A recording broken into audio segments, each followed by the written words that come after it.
Hi, it's me, Gabby, and today I'm doing a live broadcast on how to do brain games the social cognitive way, and this is to tire your bored out dogs. I know a lot of people do some brain games at home, but this is a higher level of brain games. So what you see in front of you right now are my trusted things that I'm going to use today. So I have a clicker, I have the treats, I have the notepad, which I'll explain in a second, I have the game itself, and I have my trusted little friends, which I'll use later. They're with me. So hopefully, this is my first time with a mic.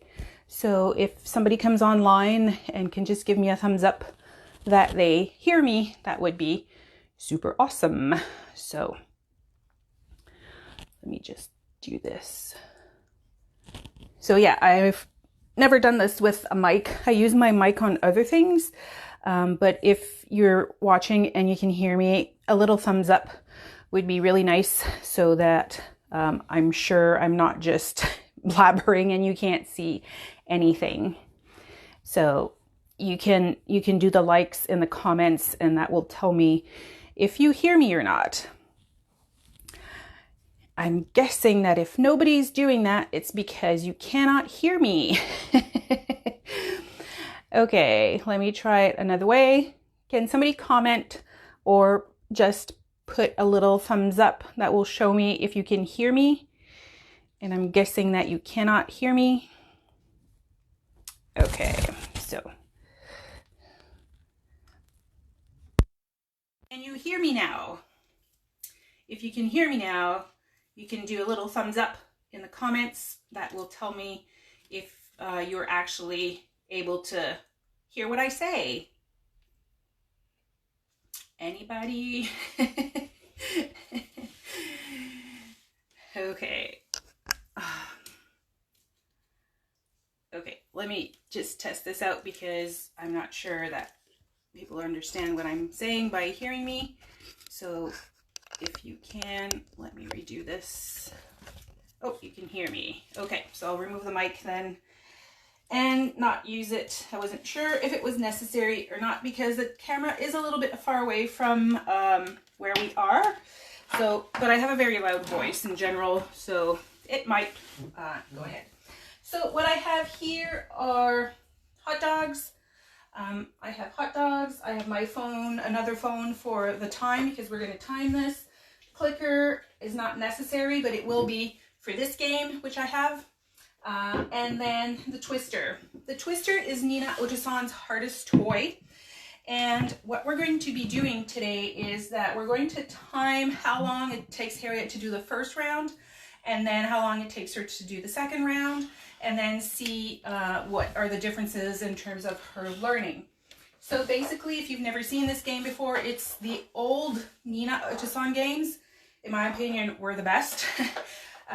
But basically, there are bones that go in here to block the game. So the dog has to remove the bone and then be able to move the parts. You can do them full or you can do them halfway as well. That's even harder. So again, the dog has to pull these out in order to move these around. Now the trick with this game is that if you block, whoops, there's already a piece of old hot dog in here. If you block the first and then you block this, you can remove all these bones and the game is still a no-go. So it's pretty hard on its own. So the dog absolutely has to start by these and then work its way around to be able to move these parts. So we're going to start. Harriet has done this before. If you're introducing a puppy to this or a novice dog, you might want to start without the bones first and then do a section with the compartments open and then do a section with half of the compartments open. So we're going to do full compartments open, and I'm going to show you how to do this, as I said, the social cognitive way.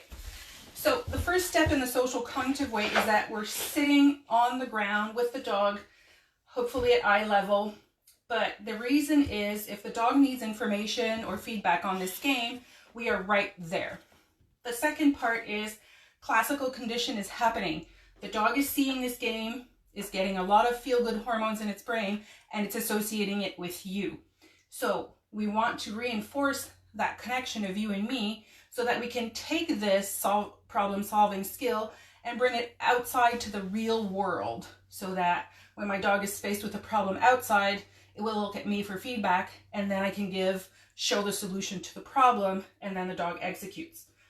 I'm telling you right off the bat, there's a lot of repetition in this, so it might be something that you want to do all by yourself, or at least be very patient when people are doing this. So I'm going to load this game, and I'm going to show you in real time, sorry, your flick, what it looks like. So we're taking real hot dogs. Harriet, you haven't started yet. Stay. Stay. Harriet. Stay.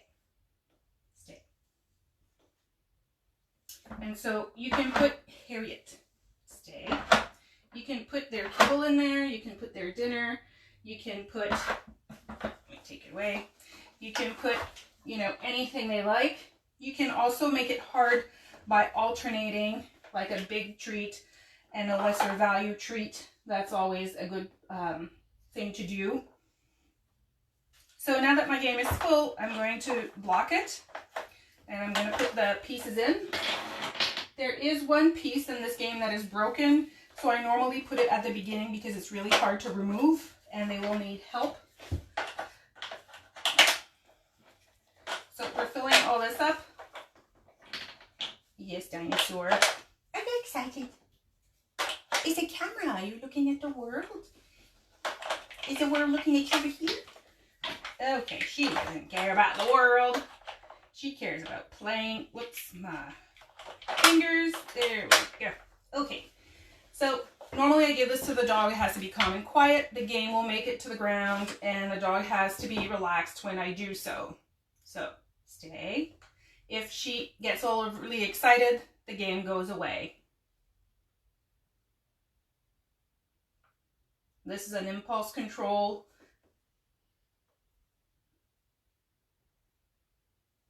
Hey, you're too close. We're so close to fit in the frame. Normally we're not this close.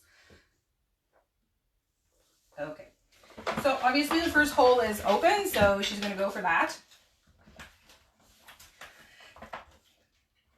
So my time is 8:07. I'm starting this game at 8:07. Nifty pad. So 6:07, not 8:07. 6:07. Okay. So you see how she's going to remove all these, but the game doesn't work unless she removes these two. So what I'm going to do is that I'm going to direct her at what I want her to do. And that's where the training begins. So I'm going to say, stop, Harriet, sit. And then I'm going to show her the problem. This is the solution to the problem. And then I'm going to invite her to do this one in particular, not the others, just this one. Oh, Harriet's afraid of her farts, for those who don't know, so. Harriet, this. Go, go, go. This. Yes. So if she tries something else,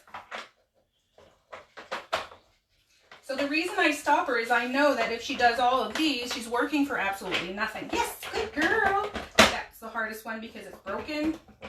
Go, go, go, go. Good girl. And now, oh no. Good girl. There you go. So the pieces disappear because they're not part of the game. If you don't make them disappear, this is how they get broken. Okay, Harriet, stop. Harriet, sit. So regardless of if she does all these, it won't work. She needs to do this one next to open this block. So I'm going to show her, this is the one I want you to do. Go. So if she tries something else, Harriet, stop. So she knows the drill. I'm over here. There's an airplane outside. Yes, Harriet does not like the airplanes. Go. So as I said, there's a lot of repeating. Harriet, stop.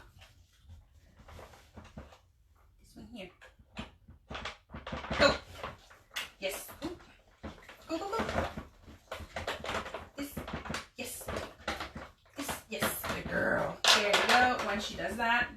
she knows the compartment opens. While she eats those treats, it's really important to not pull the game away from them. We don't want them to think they're going to lose something. So I just put my hands in there, and yes, some dogs scratch my hands pretty bad. So I don't want to remove it so that they think I'm taking it away, and that could become very frustrating for them. So basically I'm just putting my hands on, saying stop, the dog's name, the dog sit, and then showing them again. Harriet, sit. And you're so pretty girl.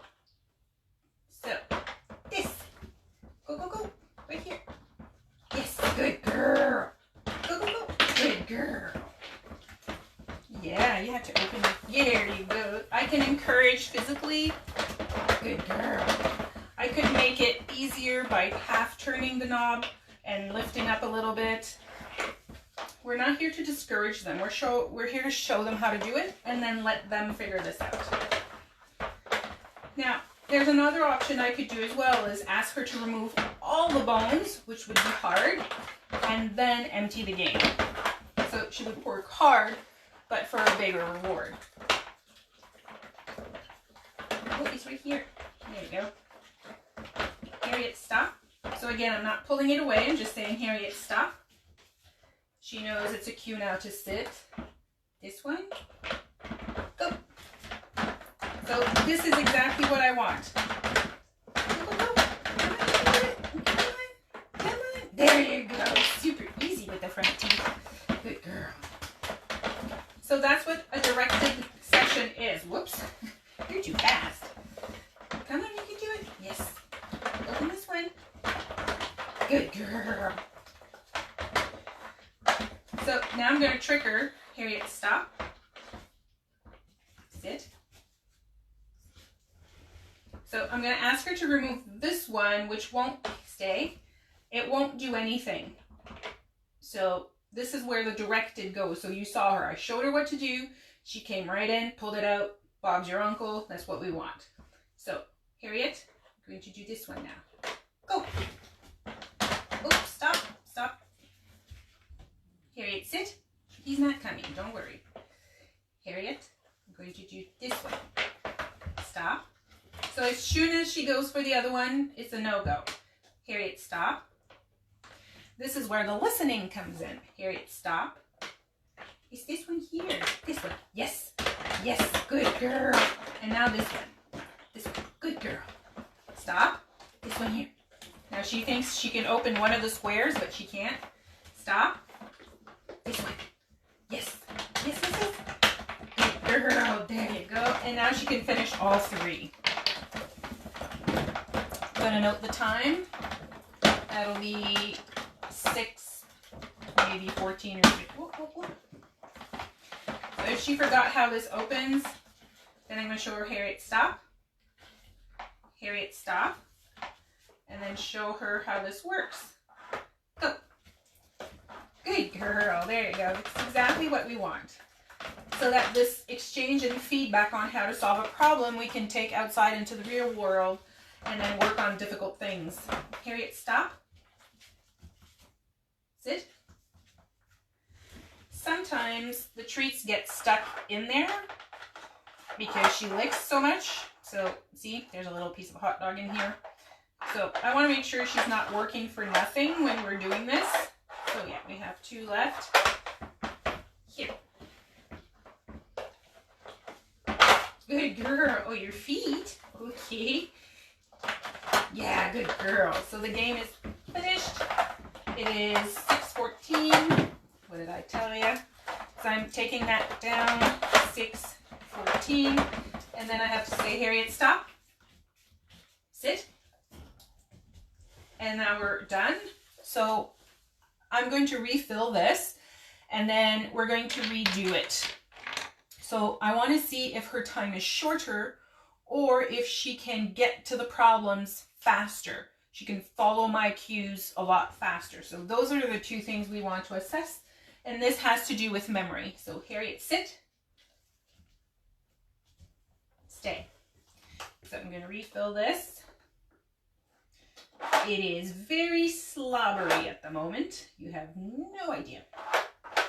I made a video for my YouTube channel last week, and my hands, it was like I had egg white that was lining up.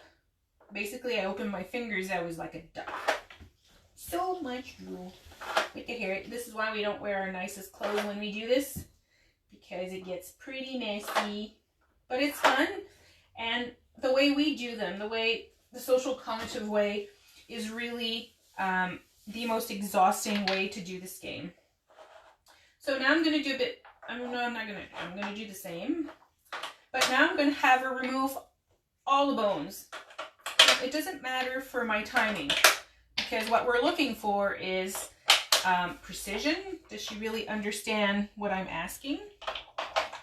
But inevitably, her time should be a lot shorter.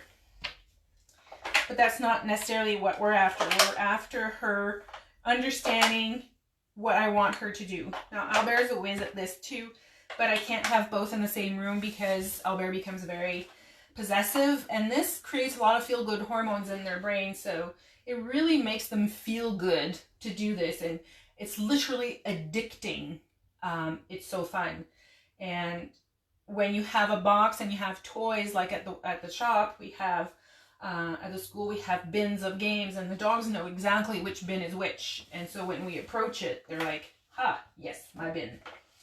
So time 6:16. So I'm gonna write this. Start time 6:16. So that's what I'm writing. My clippers for later. Okay, Harriet, up. Good girl. Whoop, whoop, whoop. Harriet. I said the word U-P, and then dang, Albert, come over. Go. So obviously they always empty the first one first. No, Albert, stay. Good boy, stay. Harriet, stop. Go. Okay, this is the hard one. Okay, Harriet, stop. This one. So she's not allowed to open the squares. Yes, stop. Harriet. Good girl. You're going to do this one. Go. Go, go, go. Sorry. This one. Go. Go, go, go. This one. Oh, that's too far. This one. Harriet. This one. Yes. Go. Good girl. Harriet. This one. Go, go, go. She knows. Harriet. This one. That's because she's farting. That's how I know she farts. She looks at her butt. Are you scared? It's your own derriere. Here you go. Go. Go, go, go. This way. This way. This way. Go. Come on, this way. Go, go, go. Good girl. This one. Harriet, this one. Good girl. Good girl. Good girl. This one. This one. So you see how she's working really hard but has no rewards. But I know with my big brain that the reward is going to be really big, because I really filled those squares. This one, yes. This one. Harriet, this one. Oh, that damn butt. Come on, Harriet. This one. Distractions from the behind. Harriet. This one. Good girl.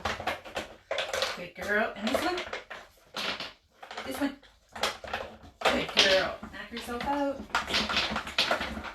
So now the reward is really big because she has to empty all this. And I put a lot of treats in there, so I wasn't cheap. A lot of pet owners are cheap with their treats, so don't be cheap. Dogs work hard.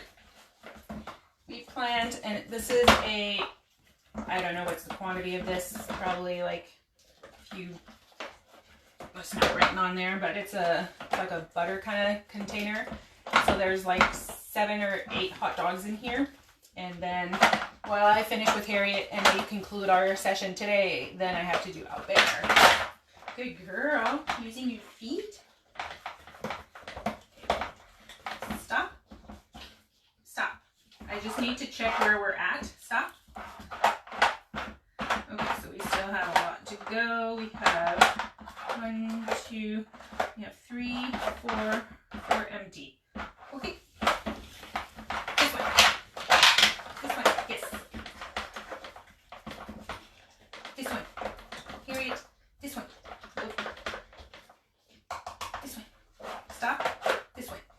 Yes. This one. Yes. Good girl. And because she's very slobbery, it's hard for her to get the hot dogs because they move around. Good girl. Good girl. Yeah, good girl. If your dog does not like to be touched, do not pet them extra. It depends on the dog. Go. Good girl. There you go.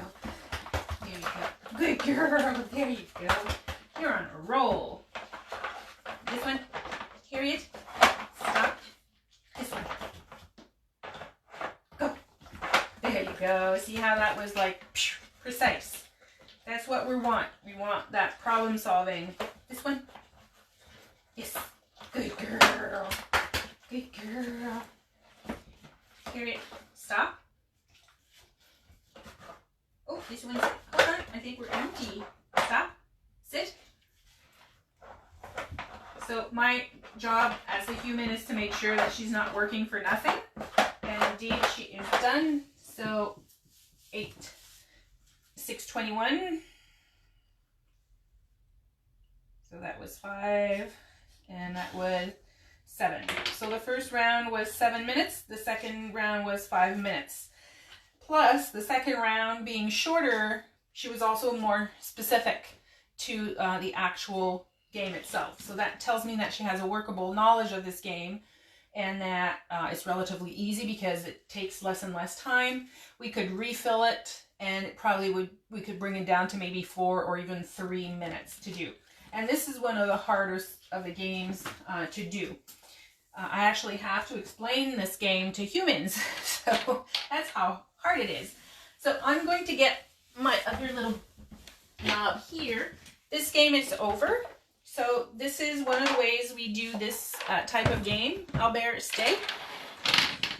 So normally we do with recycling stuff. So if you're a member of the Brain Games for Dogs Facebook page, Harriet down. If you're a member of the the Brain Games for Dogs on Facebook, those are all do-it-yourselfers. So stuff you have around the house, which is excellent for this time, seeing that we're spending so much time in our houses. So you can build recycling things and have fun. The Nina Tucson game I just made, these are commercial games and they are, Harriet down. There are games that are a lot harder. You can wash them, reuse them and all that. So I call it, recycling is like the introduction or a warm-up session. Then we have the Nina Tucson games or the commercial games that are higher, intermediate level, if you will. And then we have the third level, which is advanced, which is object recognition. So we have a zebra, we have a rat. So Dollarama is my friend. Sorry. And so we teach object recognition. And if you know Chaser, the Wonder Dog, then he knows upwards of thousands of objects by heart. And so I'm going to talk a few minutes on what's the difference between object recognition and object discrimination. So object recognition is we're teaching her, or we're teaching the dog, this shape, this thing has the name zebra. Then we put it aside and we train, this thing is called rat. And we would train all the objects that we have in our box, and then we would place them, which we're going to do right now. We'll place them in front of them, and then we would ask the dog, Harriet, zebra. I was stereo. Harriet, zebra.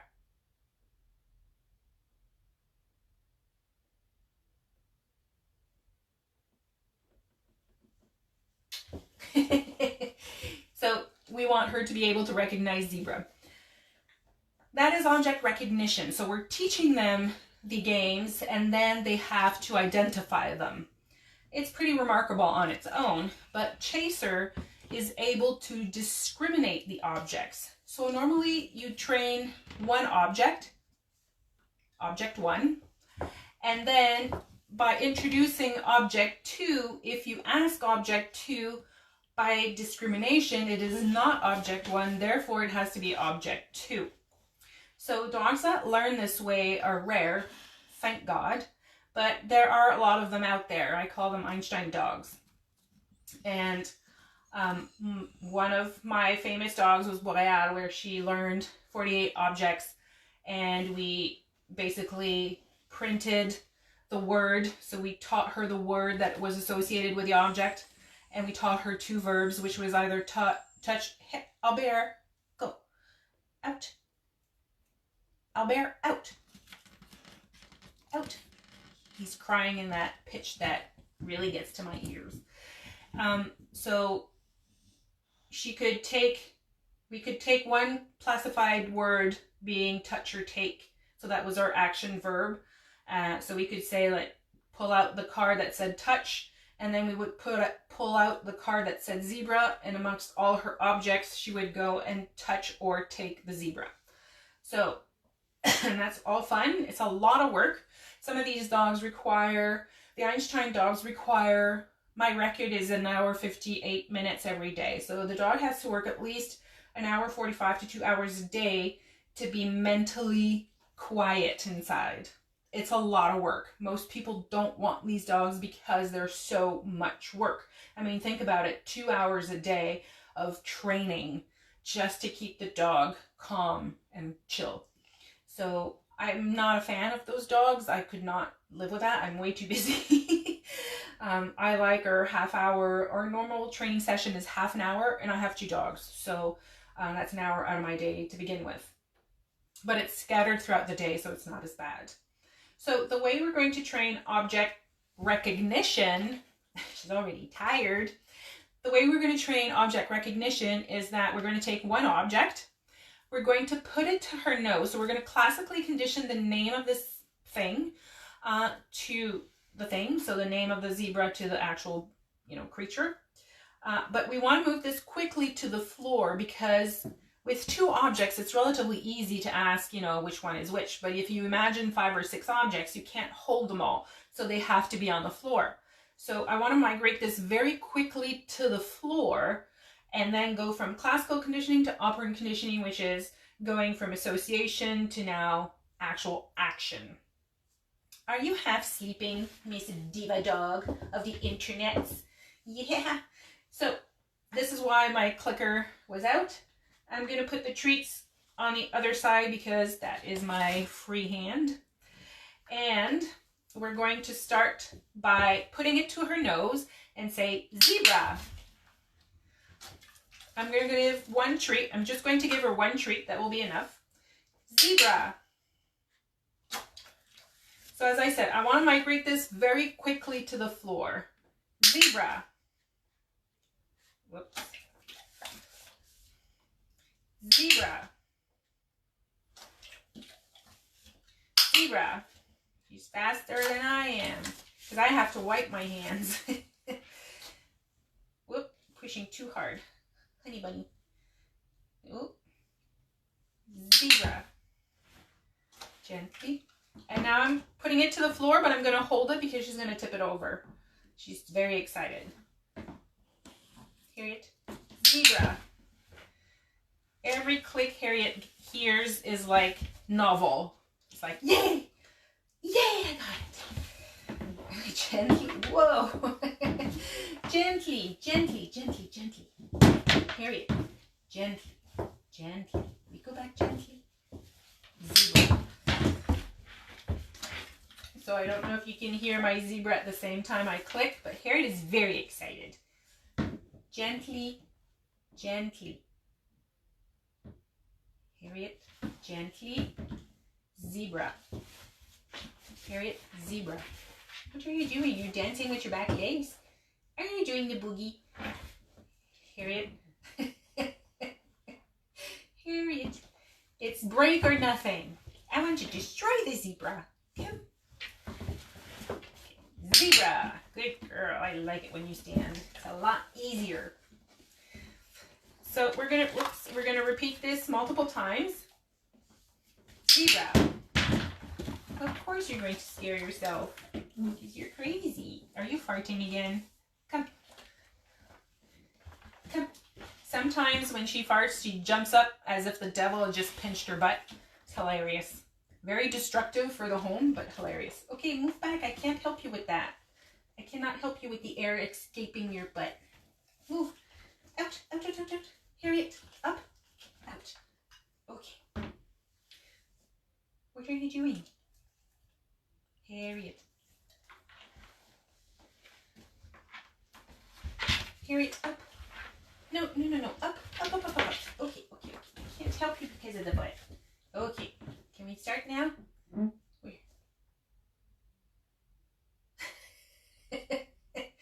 Oy, oy. What's happening? What is happening with you? Can we start back? Zebra?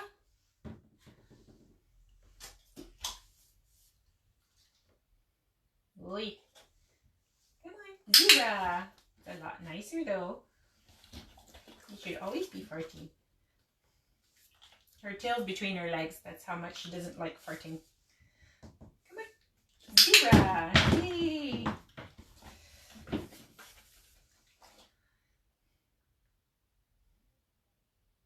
This is working with animals. That's what happens. They have an agenda of their own, and unfortunately I cannot do anything about the air escaping her behind.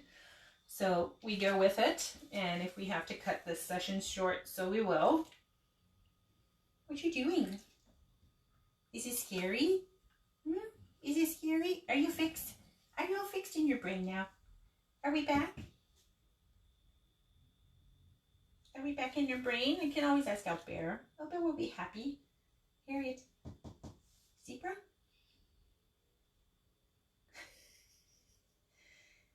What's wrong with you? Come on, you can do it. Harriet. Hello. Come. Zebra. Yay, good girl. Good girl. Good girl. Good girl. Push up. Push up, push up. Push up, push up. Oh, no, no, no. You're not climbing on me. No, no, no. You have to deal with your own farts. No. No, no, no. Harriet. Go. Come. Are you going to have diarrhea in front of everybody on the planet? Come. Okay, we might have to change dogs. No, no, no, no. What are you doing? Should we ask for Albert instead? Albert is very good at this. Okay, we say Albert. Okay, go. Go. Come on, you can do it. Go. Go, go, go. Go, go, go, go. Come on, Harriet. This. No, no, go. Go, go, go, go. Go. We're gonna switch pooches. Harriet, out. No, you can't do both. Albert, out. Hold on. Dog management. We can't, everybody can't get out. Okay, Albert, what you? Albert, okay. I'm gonna do some dog management just a second. Albert, let's go, go, go. Harriet, out. Out. Out, out, out, out, out. There you go. Okay. No, you stay out. You want out, you stay out.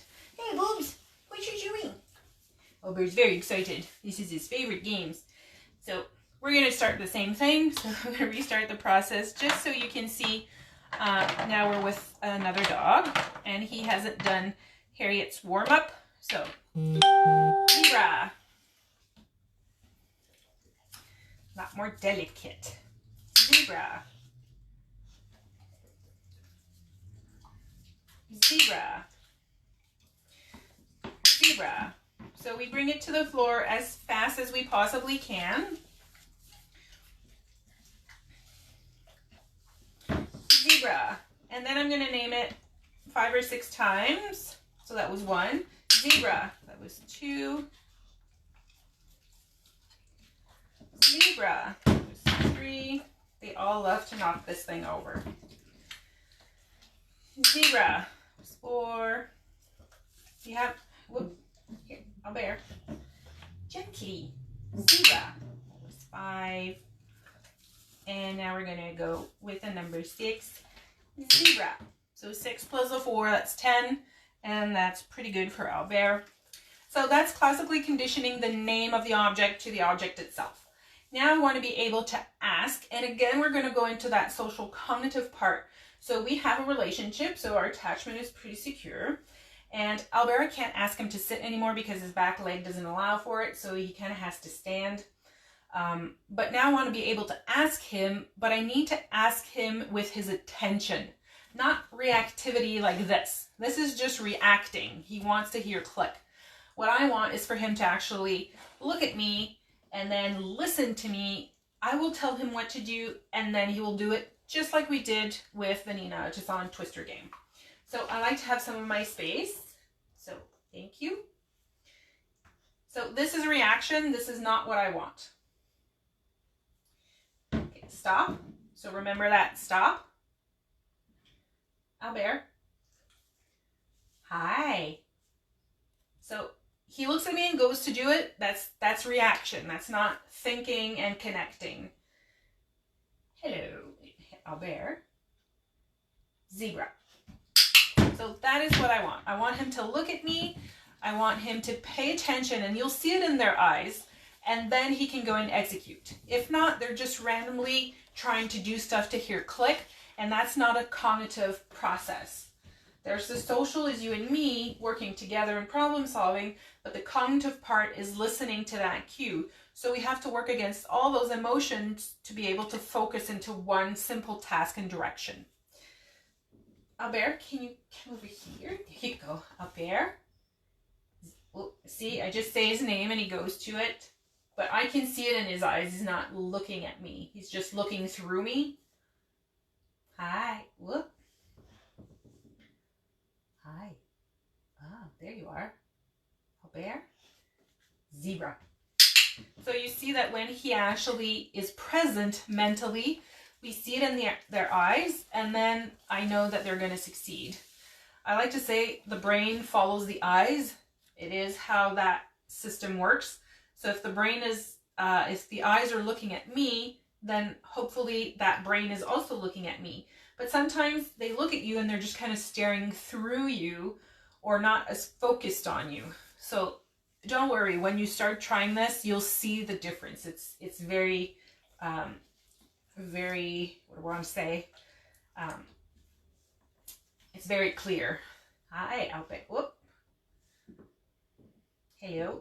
I need this attention because when there are multiple toys, he needs to listen to what I'm going to ask him. Oh, you're sitting. Albert. Zebra. Good boy. So you practice one thing, so one object. I mean, we have animals, you can do everything. I mean, anything you have at your house right now, you don't need to go buy anything. First of all, you're not supposed to because you're homebound, locked down, wherever you are in the world. You're all supposed to be staying home. So take things from your house. If you have kids, ask kids to collect things that they have, like toys or, you know, old toys they had when they were younger, and start naming them. The important thing to remember is the name of the thing. Now, obviously this is Zebra. It's pretty self-explanatory. So is my rat. But I also have a rat that has fur. Here, Albert. Oh, yes, Albert picks up pens. So I have a rat, but I also have a rat that has fur at the dog shop. So this is rat, and the other thing is something else. I also have an orca for animals, and this can have two names. It can have orca and it can have whale. So it's really important to remember what are the names of the objects you're giving to them. So maybe write it on them, or, you know, stick something to it, or make a list. But it's really important because the next time you practice, if you're calling it something else, they'll be confused. So again, I want that attention. Hello. I want to be able to practice. Say hi. Boobs. Hello. Albert. So he's not looking at me at all. He's just kind of looking around my body. Now he's looking, I don't know where, over there. He's looking at the treats through my leg. So this is not Albert looking at me. This is just waiting. Hi, Albert. Zebra. So I don't know if you can see the difference in his look from the video, from the camera being far. Hopefully you can. But I assure you, you will see the difference. stop. So you want to practice this maybe 20, 50 times when we get that true attention, not this looking through me. Up air. Hi. Whoops. We lost you for a second. Up air. Up air. Zebra. There we go. So once you've practiced this for a while and the dog knows this, then the zebra goes away. And now we take out another object. This one happens to be a squeaky mouse. So Halloween, Dollrama, Halloween, Christmas, you get all kinds of weird objects and they're pretty cheap. But as I said, you can go through your house with your kids and just, do whatever. So we're going to do rat for a few minutes. So again, we do the same process. So this will be rat.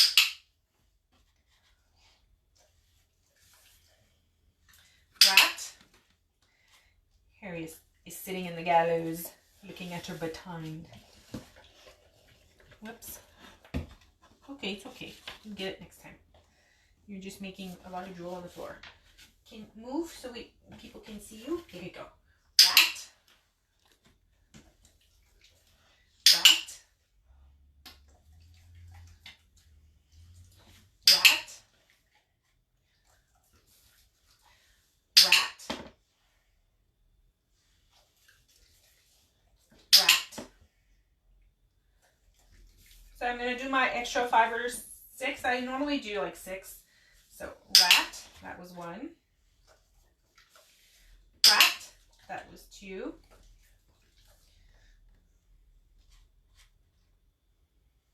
Oh, I have nothing. Rat, that was 3. Rat, that was 4. Oops. Rat, that was 5. Oh boy, the rat is wet. Rat, that was 6. Rat is wet. So again, I would practice number of times and then go back to my attention and request. So Albert. Whoops. No, we're over here. We're over here. Little man. Hi. Whoops. Ding dong. Hi. Are you a handsome boy? Ding dong. Albert. Rat. Good job.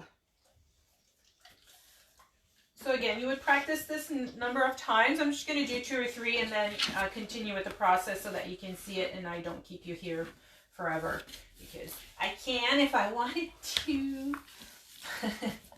Albert, she's okay. She's not coming. Rat.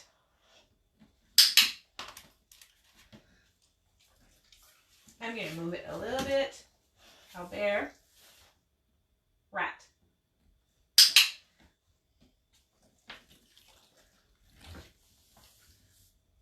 Albert. Rat. Okay. So, you can get that one. I'm going to tell him to take a break for 2 minutes. Albert, stop. Fini.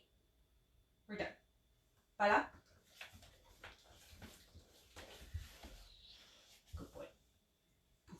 So, my next step, so this gives him a little break while I explain what's going to happen next. So I would start taking 2 objects. That would be the first step. We don't want them to fail right off the bat. So we take 2 objects and we're going to place them on either side of ourselves relatively far apart so that the distinction is very clear on, are they going to one or are they going to the other? So if they're too close, it's very hard. They'll just touch one or the other. If I ask rat and he touches zebra, no click, no nothing. Even if he goes back to touching the rat. So it's rat. If he touches it, click treat. If I ask rat, he touches zebra, no go. If I ask rat, he touches zebra and then touches rat, no go. We want to break the 50-50, right? We want to break the guessing part. Because when you have a lot of objects in front of you, then it becomes really hard for him to, understand. And he'll be, not only will he be 50-50 on all of them, he'll probably be 30 and 20 and 40 and 70 and So we want to make it clear right off the bat with this process that if I ask something and you do not do this thing, no go. So that's what we're going to set up. We can also move them around. So I can do this and then ask. So I want to mix it up a little bit. I could do one up front, one, well, I'll do this side so you can see, but I would put one forward and one backwards. So they could be kind of lined up like this. They could also be in a different position. So instead of being sideways, they'd be like facing each other. So this is just to mix up the objects and their directions. The only object I try to stay away from are balls, because it becomes very difficult to naming a ball something that is not a ball.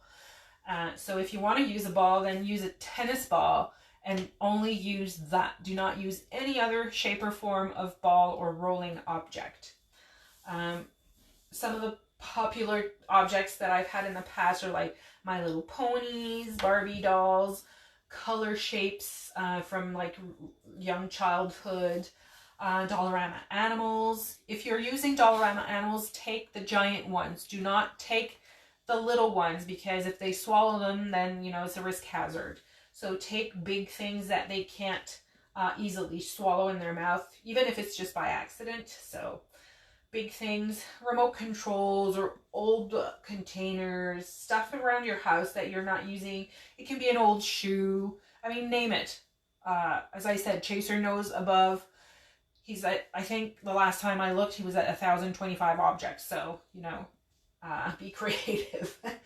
So now that he's taken a little break from me explaining all this to you, then I'm going to ask him to stand, and then we're going to start the two process recognition so that you can see what it looks like. So Albert, up.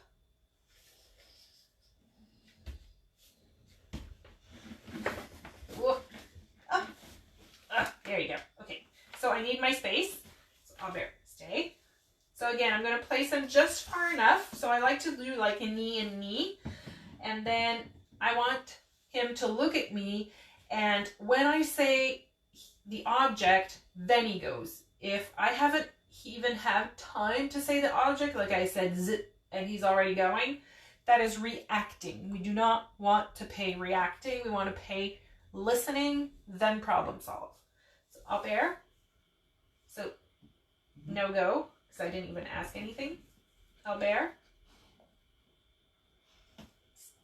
Stop. Albert. So he's not looking at me, he's looking through me. Hi. Where are you? There's nobody home? Ding dong. Are you there? Hello? So there's a lot of this repetition to get his attention. And that's what we're working on. That's exactly what we're training. We don't care about object recognition, so to speak. I'm really trying to work. Here it. Stay. No, down. Thank you.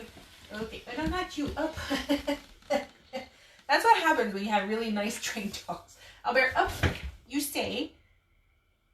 Okay, you stand. We're good? Okay. Albert. Rat. Good boy. Now you could interchange them already, so you can go like this if you wanted to. I like to do a few and be random as much as possible. Ooh. So again, you have to be out of my space. Hi. Hi. Ooh, we didn't ask anything. Hi.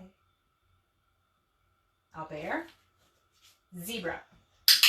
Boy. They all love to knock my zebra over. We have we have the big five at the top. No, we don't have the giraffe, so we don't have the big five. Can you move back a little bit? There you go. Okay. Moving back also allows him to see the things in front of him. You can imagine that with our 48 objects or 100 objects, like this room is entirely full, and the dog needs to be able to walk around that, so there needs to be space in the objects. So up there. Albert. So he's already slightly moving his eye to Harriet. Silence. Good girl. You become silent. The neighbors are outside in the hallway. Albert. Zebra.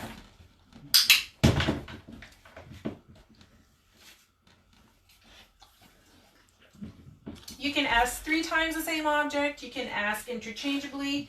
What we want is to break 50-50 and get to 100. So that means if I ask 10 times, you get it right 10 times. Albert? Albert? You're not there. Hello? Albert? Rat. So this is a no-go. So nothing happens. So now I'm going to wait 15 seconds for that short-term memory to go away.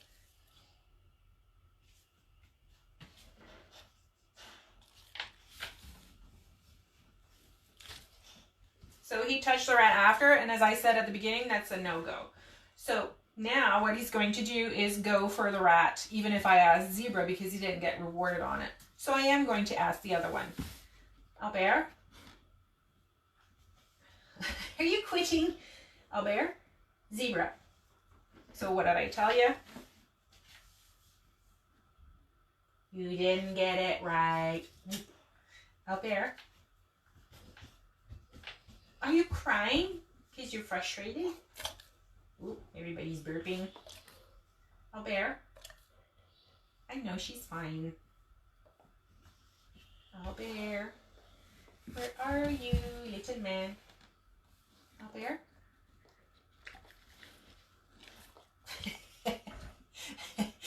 My dogs are not very well participating today. Albert? I didn't ask anything. Albert? Zebra. Good boy. There you go.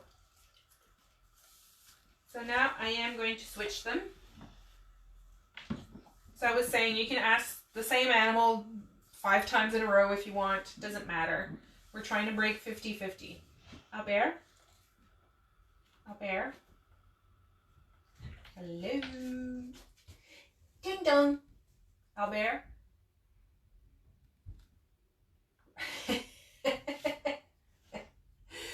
Albert, he's trying to guess. Albert, stop. Are you here? Hello? Albert, rat. So that's a no-go. So again, I would wait my 15 seconds. It's Mississippi 1, Mississippi 2, Mississippi 3.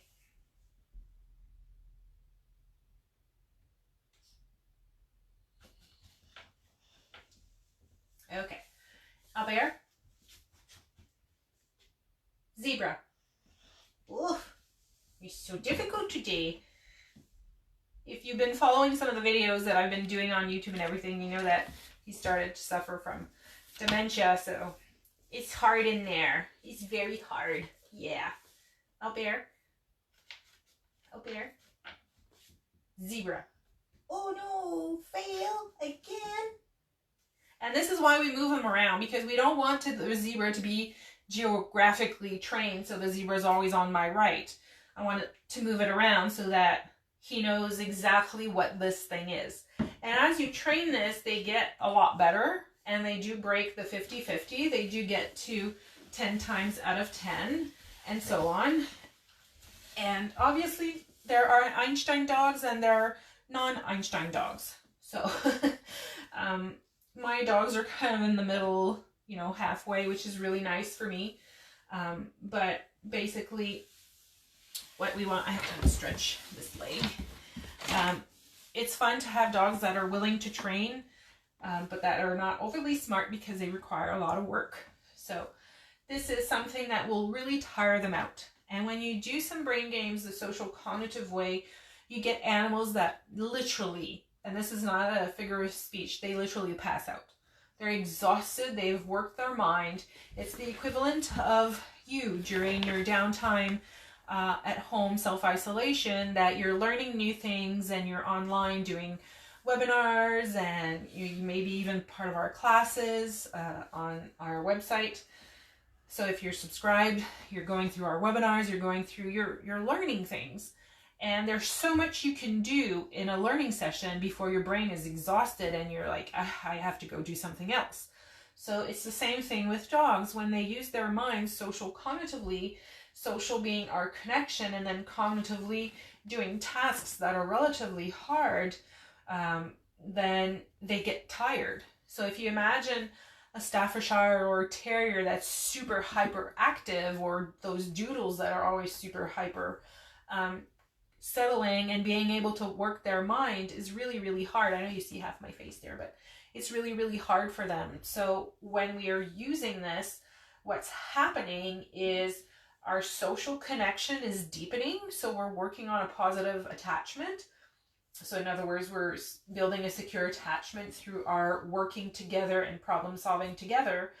But by doing that, by doing it cognitively, by being able to work their mind and teach them how to problem solve, then that cognitive part that we're working helps build that social connection, and vice versa. The better bonded we become, the easier it is for him to solve the problems that I ask him of. So when we take this into the real world, what it looks like is if I have a dog that is reactive to another dog and I ask mine a touch, and that cognitively speaking, they have to disengage emotionally from that and then be able to do a cognitive task like put your nose on my hand and then get rewarded for it, they've effectively solved a problem, because they could have kept barking or reacting to the other dog, but instead they chose to do an action. So this is not a distraction. A distraction would be taking a lure, putting it in their face and kind of going like this and distracting them. That's not what it says. This is me putting my hand out, like we always do, put my hand out and say, Albert, touch. Poof. That's an active process. So it's a cognitive little exercise. It's a small exercise, but that cognitive exercise will be paid. And because they know through our social attachment that we do pay for these, then that becomes easier and easier into the outside world.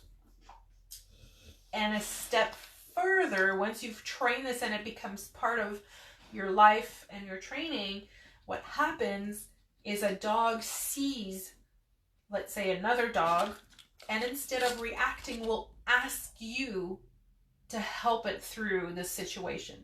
This is what my dogs do. Albert or Harriet see a dog. The dog might be excited, might be staring at them. They're not sure what to do. They'll immediately look at me, and I can ask them to touch and then pay them and so on. But sometimes I also live inside my head and can be distracted from my own thoughts. And Harriet will see a dog and I'm not paying attention, and she will literally punch my hand. And by punch, I mean my hand goes like that. I mean, she's punching it. And that, when I look at her and I look around, I'm like, oh, dog, okay, touch. And then give her a treat. So she knows that instead of reacting to this dog, I'm available, I'll help you solve this problem.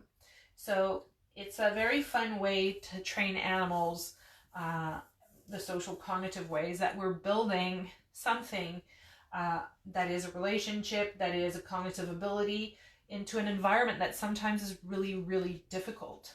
So I know a lot of people are against like stressing animals, but the fact of the matter is, especially where I live, you get out the front door and life is stressful.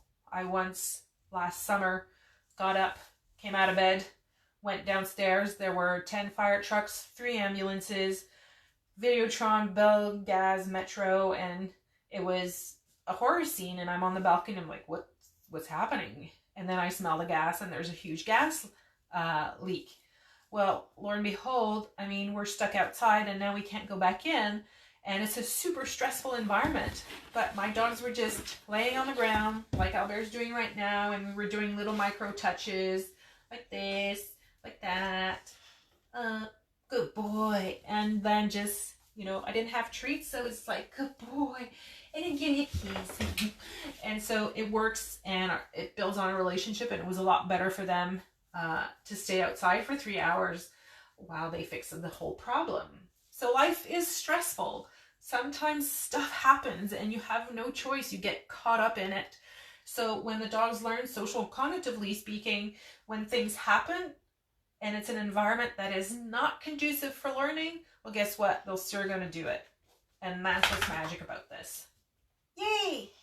So thank you for watching. I hope I didn't keep you for too long. It is 7 hours, so I kept you for an hour.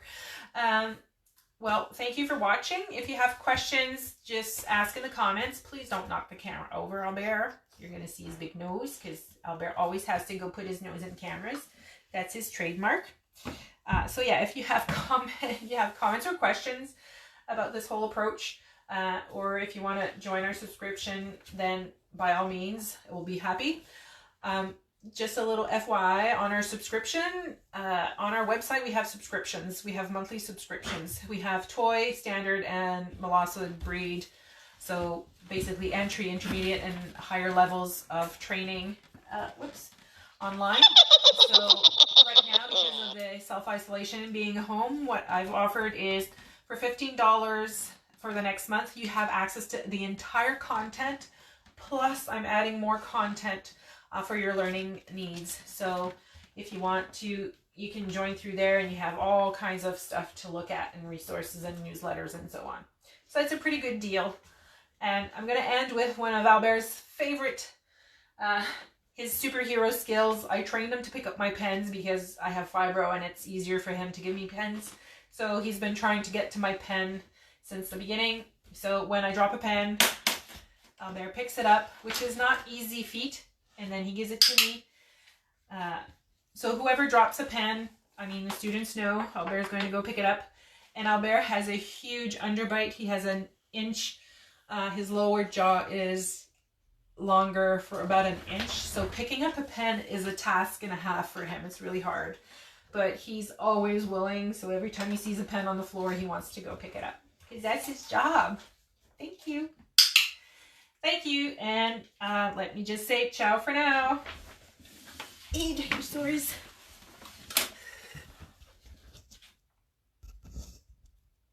Oop, I have to lift this up.